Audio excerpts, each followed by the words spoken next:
2016 metų Mercedesas C300, 59 000 mylių, AMG apdaila, čia įdomus toks bamperis uždėtas, juoda spalva, gruodžio 4 aukcionas, statymų kol kas jis neturi, priekis, kaip matot, visiškai sveikas, gražus AMG ratukai, gruodžio 4 aukcionas, parsiduoda draudimo, karbono imitacija, uždėti vienrodėliai, o pažeidimas visai nedidelis, o 2 durys, šiek tiek arka kliudyta.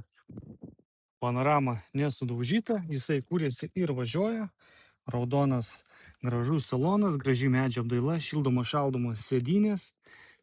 Taip, matau iššovusios lubos vairuotojo pusės, sėdynės, pakankamai normalios būklės.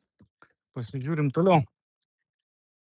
Uždėta bėgių perjungimis virtis raudonas, pabandom užvesti. Neužsiveda, bet aukcionas rašo, kad kūrėsi ir važiuoja, bet yra video aukciono svetainėje, galite pasižiūrėti. Gali būti arba akumas atjungtas, arba numiręs.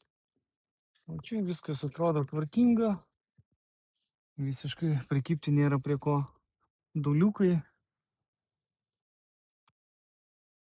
Visai neblogai viskas.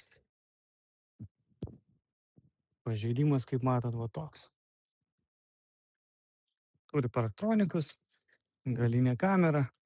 Kaip minėjau, visą informaciją pasižiūrėti, kas domina, galite aukciono svetainiai palei tą numerį, kurį aš rodau ant stiklo.